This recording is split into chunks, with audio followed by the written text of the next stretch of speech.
Hey, today I'll be reading Just Plain Fancy by Patricia Polacco.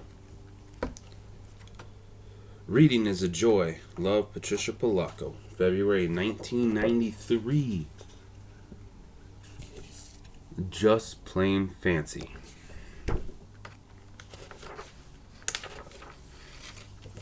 Caleb and his two daughters hurried along Lancaster County Road in their buggies. Cars whizzed by them, but they paid no mind.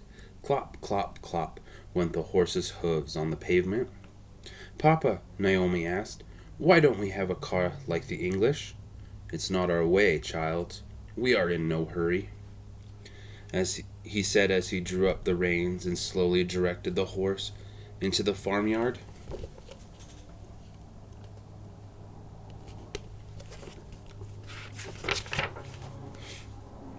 While their father unharnessed and watered the horse, Naomi and Ruth skipped towards the henhouse. The chickens were Naomi's responsibility. She saw to their feeding and watering as well as the collecting of their eggs. "Everything around here is so plain," Naomi complained. "Our clothes are plain. Our houses are plain. Even our chickens are plain. It would pleasure me just once to have something fancy." "Pshaw, Naomi, you ought not to be saying such things," little Ruth scolded.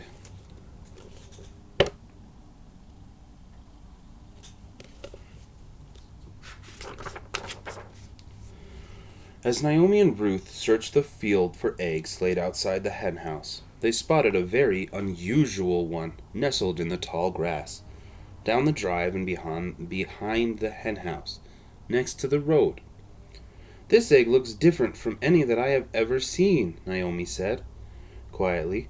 "It's still warm. Let's put it in Henry's nest. This one needs to be hatched." She gently picked up the egg and eased it into her basket. Although it was a little bigger than Henry's other eggs and a little darker in color, Naomi gently tucked the egg into the nest while Henry and Ruth looked on. "You're so good with chickens," Ruth chirped. "I just know you're going to get their white cap this year. Mama says you're ready." Naomi was proud of her chickens and the way she raised them. The elders were coming for a working bee or frolic in the coming summer, and Naomi wondered whether her parents might present her with the white cap on that day. Her thoughts were interrupted by Ruth's voice. "Ain't we pleased?" she said. "You wanted something fancy, and now you've got it."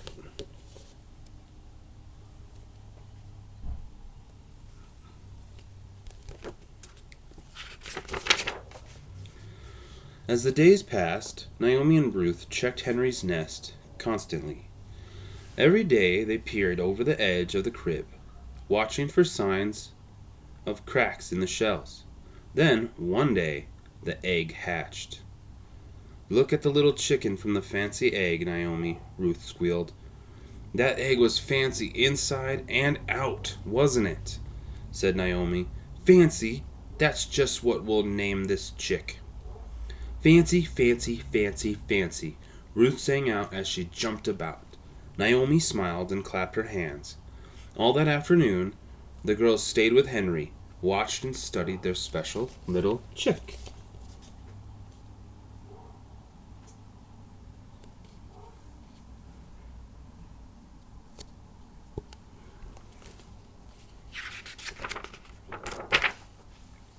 Weeks passed.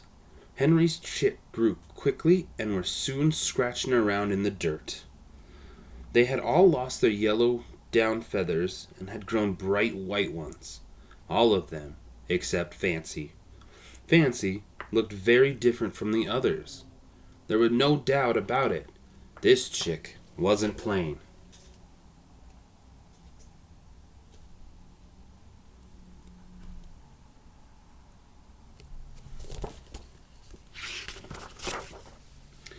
One afternoon in the wash house, Naomi and Ruth overheard Aunt Sarah talking to Cousin Hannah about a person in the neighboring Amish community. She dressed too fancy, Sarah said. She had to be shunned. It is wrong to be fancy. Is it wrong to be fancy? Naomi asked. Indeed, yes, snapped Hannah. We are plain folk. It is in our laws, the Oranung, that we must be plain. What does shun mean? Ruth asked, haltingly. Someone who is shunned is shamed in front of the elders. After that, friends and neighbors are instructed not to speak to that person. They are no longer one of us, Sarah answered with authority. Naomi and Ruth looked at each other and hurried outside to hang up their washing. Naomi felt botherment inside.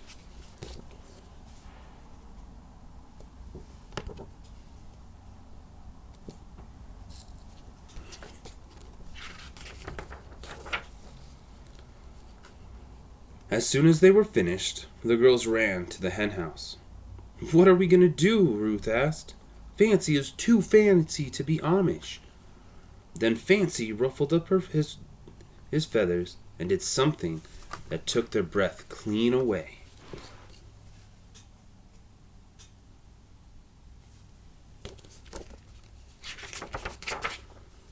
Well, we'll have to hide him until we know what to do, Naomi said finally. The elders will be here for the frolic tomorrow. He'll be shunned, Ruth whimpered. Maybe we will be too. They put Fancy into another part of the hen house and locked the door.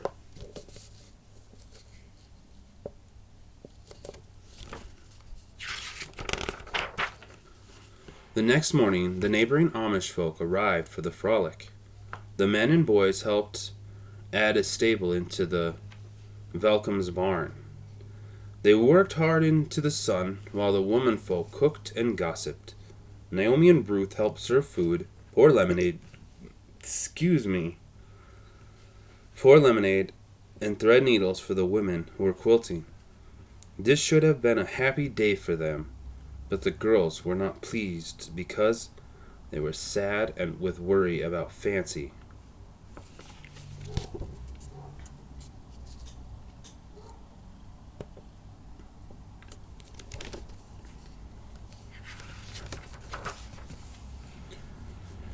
When she had served the last ladle of lemonade, Naomi started towards the hen house.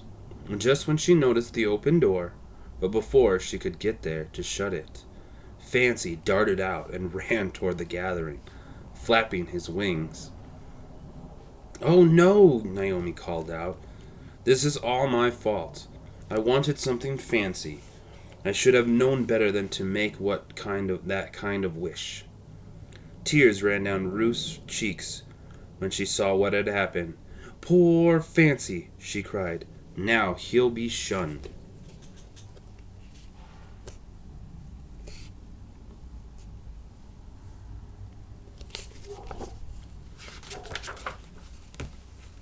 Over, under, around, through, Naomi ran after Fancy, trying to catch him before anybody noticed.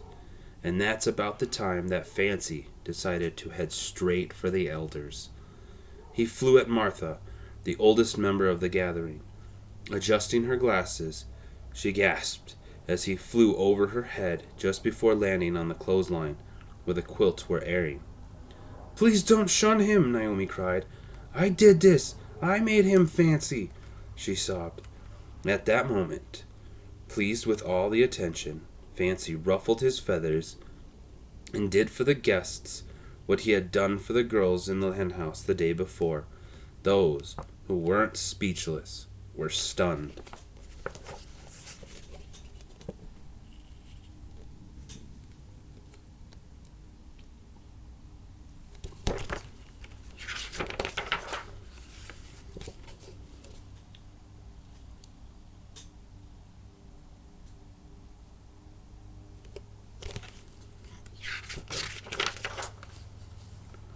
Dry your tears, child. It was Martha who finally spoke. This isn't your doing. This be God's handiwork. Only He could think up colors like that. You mean you aren't going to shun him? Ruth asked. One can only be shunned for going against the ways of our people, Martha continued. This is no plain old chicken. This be one of God's most beautiful creation. He is fancy, child, but that's the way of it. All who were gathered were rejoiced in Fancy's beauty. I believe you have this coming, child, old Martha said, as she held out the new white organdy cap. Your family believes you have earned this well, and I agree. Not only have you given good and faithful care to your flock of chickens, but you have also raised one of the finest peacocks I have ever did see. Standing proudly amidst the gathering, Naomi held Fancy in her arms. She had learned many things that day.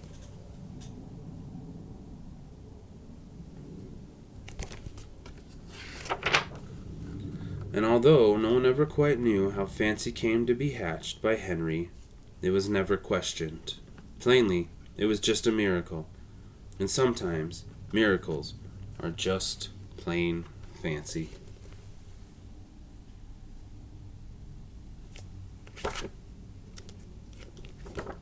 The end, you guys. Thank you. That was Just Plain Fancy by Patricia Polacco. Have a good one, everybody. Bye.